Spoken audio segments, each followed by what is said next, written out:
Assalamualaikum warahmatullahi wabarakatuh. Waalaikumsalam warahmatullahi wabarakatuh. Perkenalkan saya Arika dan teman saya Reska. Kami mahasiswa dari UPN Veteran Jakarta yang sedang melaksanakan KKN tematik. Nah, di sini kami ingin memberikan sosialisasi tentang pencegahan COVID. Nah, yang akan dijelaskan sama narasumber kita. Lalu nanti teknisnya setelah narasumber menyampaikan materi, baru dipersilakan kepada audiens untuk bertanya. Narasumber, disilakan untuk memperkenalkan diri dahulu. Oke, Assalamualaikum warahmatullahi wabarakatuh. Waalaikumsalam warahmatullahi wabarakatuh. Ya, perkenalkan saya Dr. Muda Gita Santika dari Rumah Sakit UNS. Jadi di sini saya akan melakukan edukasi kesehatan pencegahan terhadap COVID-19. Ini saya mulai aja ya. Nah, jadi untuk COVID-19 sendiri itu, dia diidentifikasi tanggal 7 Januari 2020. Dia itu termasuk virus yang baru, jadi dia merupakan penyebab dari kasus pneumonia Wuhan yang kita nggak tahu sendiri dia itu etiologinya apa. Jadi munculnya Desember tahun lalu. Kemudian 11 Februari 2020, WHO ini dia menetapkan sebuah sebutan baru untuk infeksi virus ini, yaitu Coronavirus Disease 2019 atau COVID-19. Next.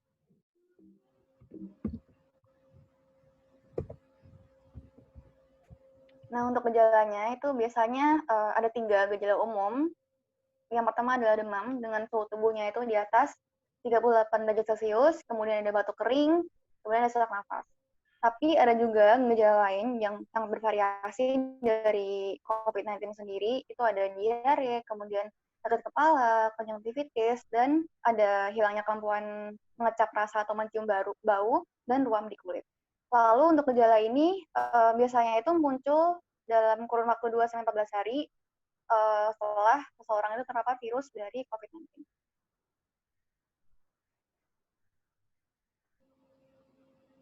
Nah, jadi untuk virusnya ini, untuk masa inkubasinya itu sekitar 2-11 hari atau rata-rata dari 5-6 hari, dan biasanya itu berpotensi menular tanpa gejala. Nah, untuk per hari ini atau per tanggal 6 Juli 2020 itu ada 64.000 sekian kasus positif. Kemudian untuk kasus yang sembuh itu adalah 29.000 sekian. Lalu untuk yang meninggal adalah 3.241.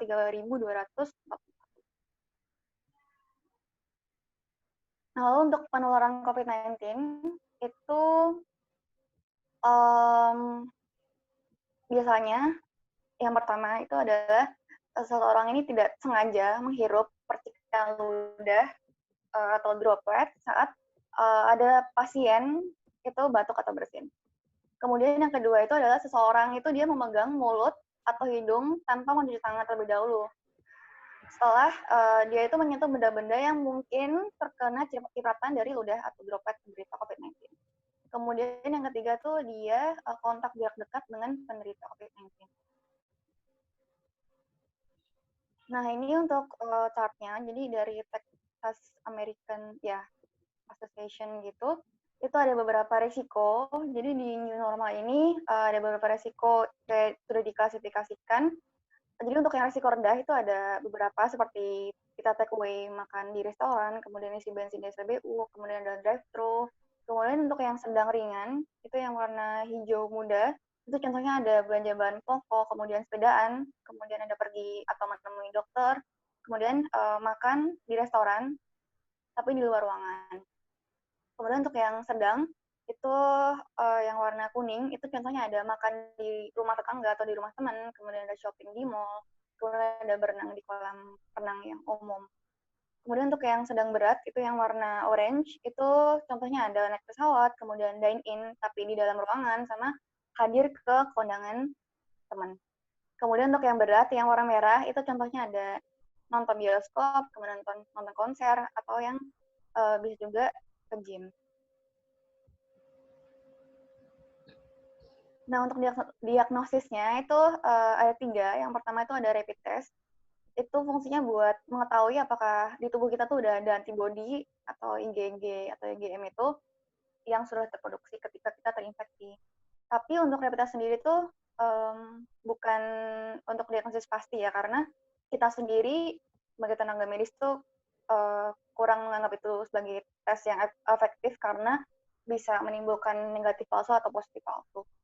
Kemudian untuk tes diagnostik yang kita pakai itu adalah swab test. Jadi kita ngambil spesimen dahak di orofaring atau di tenggorokan pasien, lalu kita tes apakah di situ itu ada virus COVID-19 menggunakan PCR. Kemudian untuk yang terakhir tuh CT scan, jadi kita bisa lihat apakah paru pasien ini dia ada cairan atau ada infiltrat.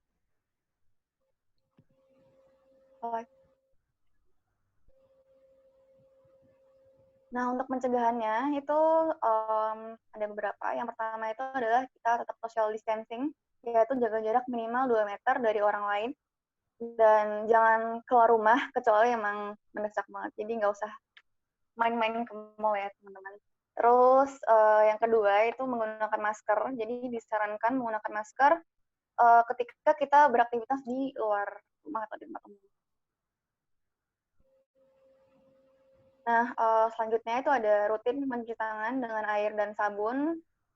Kemudian bisa juga menggunakan hand sanitizer yang mengandung alkohol minimal 60%.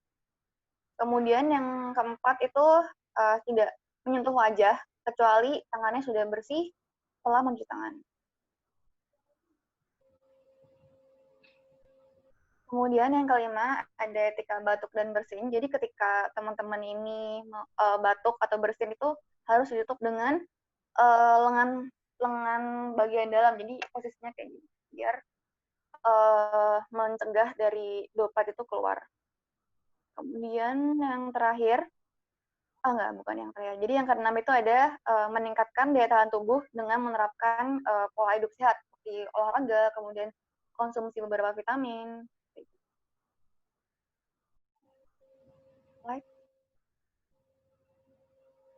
Kemudian yang ke-8 itu, yang ke-7 itu menghindari kontak langsung dengan penderita.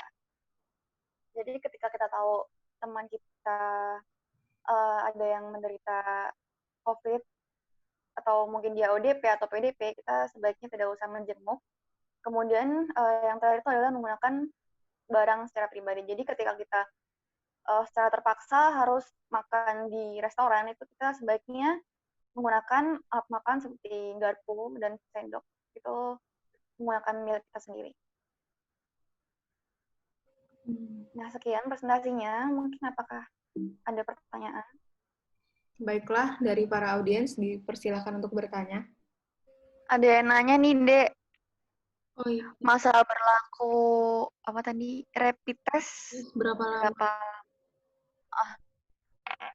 Nah, sebenarnya tuh nggak ada berapa lama sih. Jadi ketika misalkan rapid testnya positif, itu kita sudah anggap dia itu pasien dalam perawatan atau PDP gitu. Karena ketika sudah ada IgG atau IgM, jadi kan tadi rapid test itu fungsinya buat mendeteksi ya apakah ada IgG atau IgM. Jadi ketika sudah terbentuk itu, jadi sebenarnya kita di tubuh kita tuh terbentuk IgG atau IgM tuh perlu beberapa hari, jadi nggak langsung terbentuk gitu. Nah, ketika itu sudah positif rapid test-nya atau IgG atau IgM-nya udah positif, jadi kita udah harus mengisolasi orang itu. Jadi nggak ada berapa lama. Dari yang lain, ada yang ingin bertanya? Reska nanya dong, aku. Iya. Kan kemarin lihat di TV gitu berita. Terus katanya yang rapid test yang gratis itu malah ini bisa menularkan virus corona. Nah, itu tuh emang bener bisa menularkan virus gitu apa gimana? Terus kalau misalnya kalau dari tes bisa menularkan virus gitu, terus nanti kita kayak buat ngetes diri kita terkena virus apa enggak tuh gimana gitu? Terima kasih. Terima kasih pertanyaannya, Reska. Jadi, sebenarnya aku kurang tahu juga sih. Aku recently nggak lihat berita di TV, jadi ternyata mau diadain rapid test masif ya di sini. Jadi untuk rapid test sendiri itu kan nanti mekanismenya si pasien ini diambil darahnya, terus dicek gitu. Kalian udah tahu, kalian udah pernah lihat test pack belum? Jadi kayak alatnya tuh kayak test pack gitu, nanti darahnya ditempelin di ujung, terus nanti bakal kelihatan kalau misalkan dia tuh positif, ada tandanya, ada markernya gitu kayak garis atau warna merah. Jadi kalau menurutku tuh mungkin bisa menularkan kalau emang yang ngecek ini dia hygiene-nya kurang. Harusnya kan kalau ngecek kayak gitu, kita di rumah sakit harus pakai APD lengkap ya. Jadi kita harus pakai gaun, kemudian pakai face shield, terus habis itu pakai handscoon. Jadi untuk tenaga medis yang memang dikerjakan untuk melakukan rapid test itu sepertinya harus mengganti handscoon. Ketika dia ganti pasien, dia harus ganti handscoon dan alat yang buat dia ambil darah pasien tuh harus diganti juga. Jadi mungkin bisa mengeluarkan ketika si pekerja atau tenaga medisnya ini dia kurang hygiene kurang gitu. Terus tadi pertanyaan keduanya apa? Cara ngecek? Iya, kalau misalnya kan bisa menularkan, terus gimana gitu? Sebenarnya nggak perlu ini sih, kalau misalkan pengen ngecek sebenarnya nggak usah takut. Jadi datang aja ke rumah sakit. Mungkin sebenarnya untuk yang ngecek rapid test ini udah bisa dilakukan untuk masyarakat umum. Jadi datang ke rumah sakit aja, bilang mau cek rapid test. Nanti bisa dilakukan dengan protokol yang sudah ditetapkan oleh pemerintah gitu. Dan nggak usah takut, kita tetap mengedepankan keamanan pasien kok. Oke, kasih Mbak. Iya. Yang lain ada yang ingin bertanya? Aku mau nanya. Ya. Kan tadi kan Siapa yang mau nanya? Aku Intan namanya. Oke. Aku mau nanya, kan tadi kan dikatakan kalau rapid test tuh nggak ada jangka waktunya kan. Nah itu tapi kan aku juga pernah dengar kalau misal buat orang yang sering beraktivitas di luar itu sebaiknya dilakukan kayak berkala gitu loh rapid testnya. Itu sebaiknya dilakukan berapa minggu sekali atau berapa hari sekali seperti itu. Terima kasih. Oke, makasih tentang pertanyaannya. Jadi tadi bilang kalau misalkan yang beraktivitas di luar harus dilakukan secara berkala. Dia belum pernah dengar itu. Cuman mungkin emang dia harus ya disarankan aja ya. Soalnya kita nggak tahu di luar rumah tuh itu adalah dunia yang sangat berbahaya. Jadi kemanapun bisa terkena. Jadi banyak banget faktor risikonya kalau kita udah keluar rumah. Misalkan kita mau ke mall atau ya mau isi bensin, terus ternyata pegawai SPBU-nya dia positif, terus dia ngomong nggak pakai masker, kena ke dashboard mobil kita, terus kita pegang, kita jadi kena, dan lain-lain. Sebenarnya itu nggak ada jangka waktu yang fix gitu sebenarnya. Cuman mungkin emang disarankan untuk ngecek karena ditakutkan mungkin nanti kita terkena dan bisa menularkan ke orang lain gitu. Karena banyak banget orang yang memang ternyata positif tapi dia nggak ada gejala sama sekali. Contohnya kemarin tuh ada pasienku di Bangsal, dia itu masuk tuh dia nggak ada demam, bagus banget ininya kondisinya. Cuman hari selanjutnya dia demam dan ternyata dia positif rapidnya, itu serem banget. Dan ya mungkin sekali lagi aku nggak bisa nentuin harus berapa hari sekali untuk tes rapid. Cuman ya kalau misalkan ingin tahu kondisi, itu bisa tes rapid. Cuman harganya agak mahal sih, 400.000 sekali tes, dan ya, sangat pricey. Oke, makasih. Ya. Mbak, ada yang bertanya di chat. Oh ya tuh.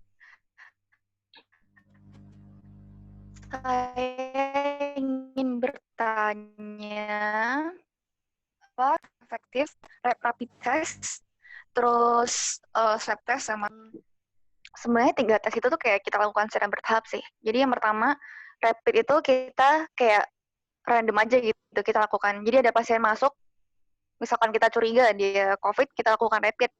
Kemudian untuk menentukan atau menegakkan secara lebih pastinya, biar kita yakin kalau itu rapid, itu kita pakai swab. Jadi ketika ketika rapid testnya itu positif, kita pasti bakalan mastiin lagi pakai swab test karena yang kita kayak golden standardnya itu kita pakai swab test. Jadi kayak gitu sih. Untuk yang CT scan itu kita biasanya pakai buat lihat apakah dia udah ada komplikasi atau belum.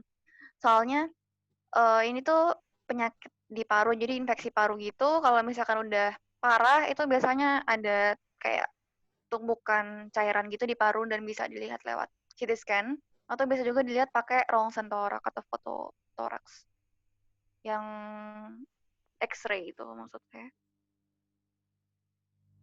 Kayak gitu. Oh, udah nih. Bentar, aku baca. Masalah yang COVID di Indonesia itu kan katanya beda sama di negara lain. Itu gimana sih perbedaannya, Dok?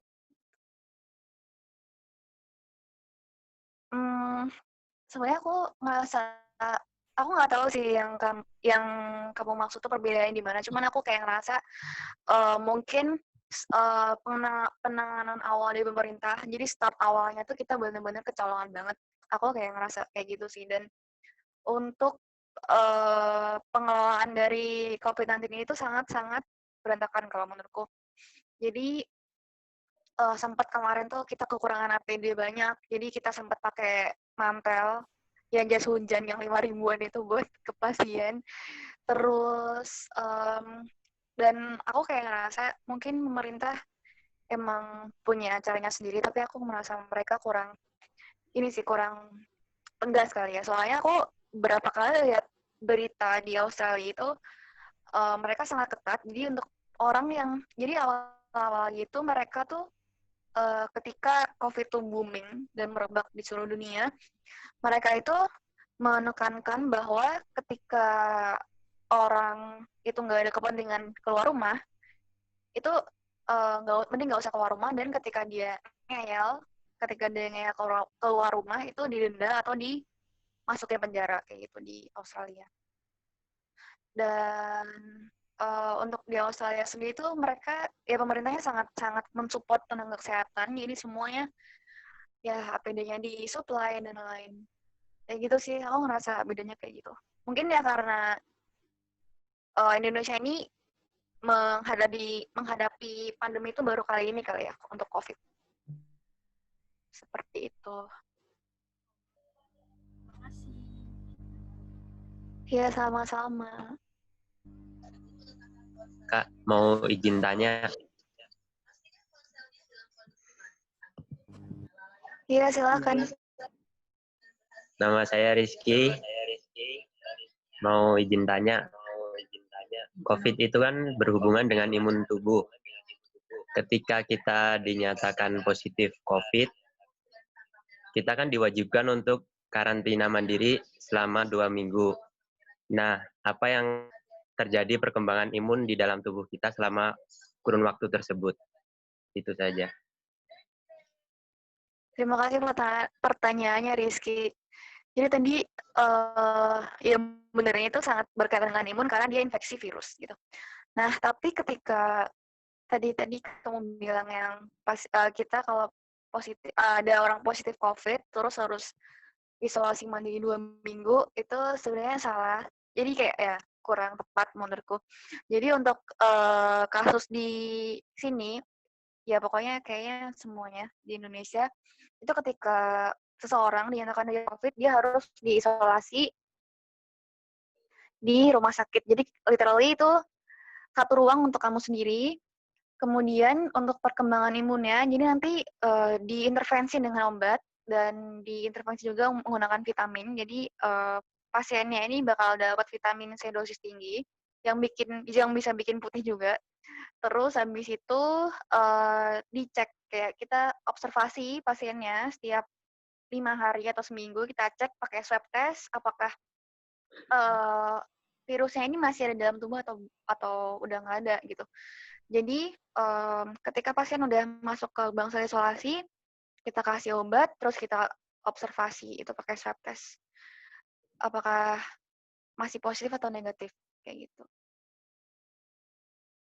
Apakah menjawab pertanyaannya? Iya, Kak. Makasih. Ya, sama-sama. Permisi dok, izin tanya. Iya, silakan. Nama saya Lutfi Nur Zain, biasa dipanggil Zain. Saya mau bertanya, begini dok, perkembangan dari pengobatan COVID itu di Indonesia ini perkembangannya gimana ya dok? Kan tadi kan intinya kayak meningkatkan imun tubuh. Apakah ada perkembangan sampai saat ini ada perkembangan pengobatan lain? Ya seperti itu dok.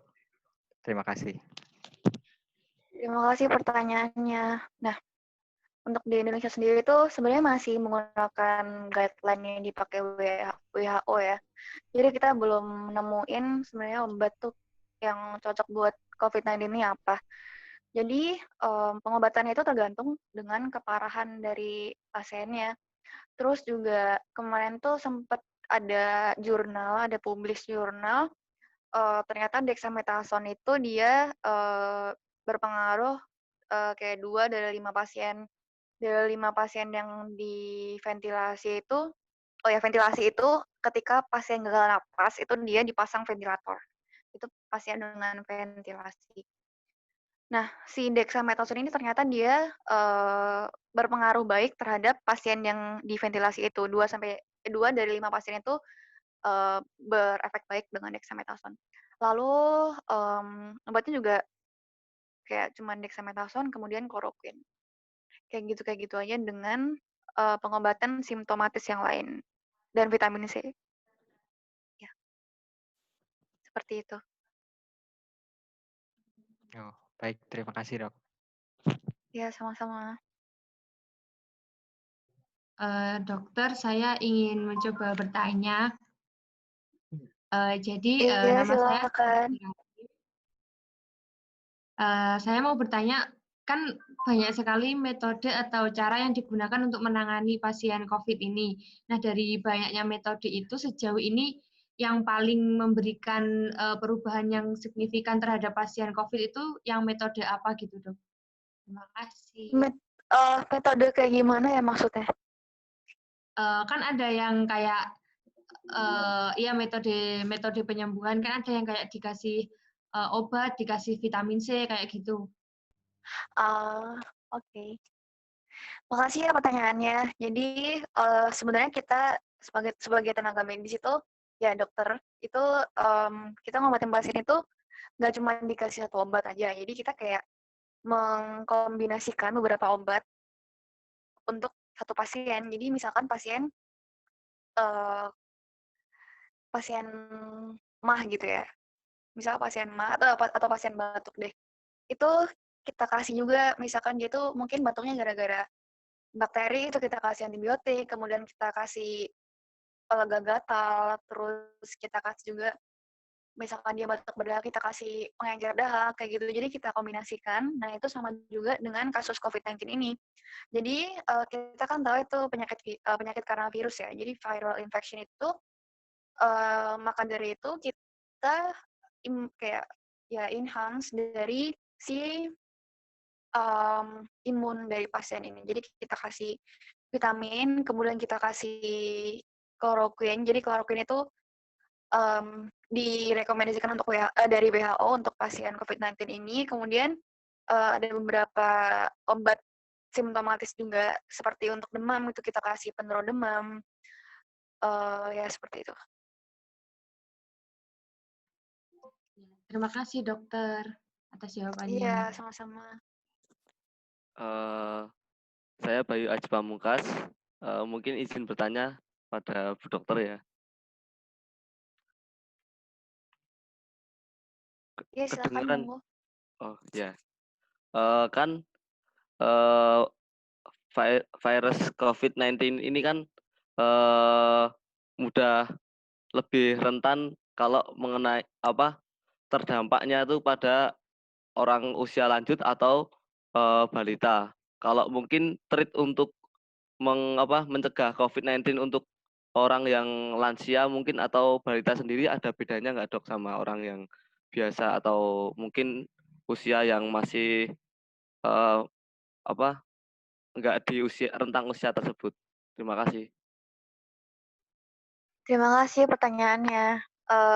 Iya benar. Jadi untuk yang COVID ini dia paling ya berdampak buruk itu kepada lansia sama balita karena kita tahu sendiri untuk imun dari lansia sama balita tuh balita tuh belum bagus banget imunnya. Terus kalau lansia itu imunokompromis, jadi imunnya turun atau rendah.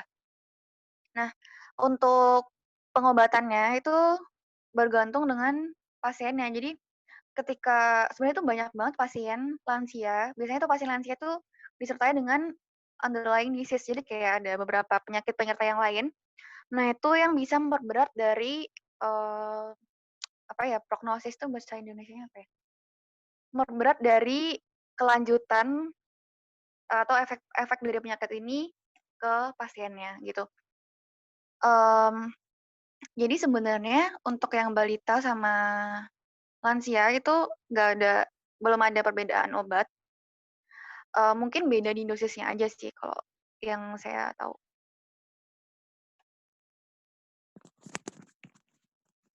Baik, terima kasih banyak dok. Ya, sama-sama. Mungkin cukup sampai di sini sosialisasi tentang pencegahan COVID.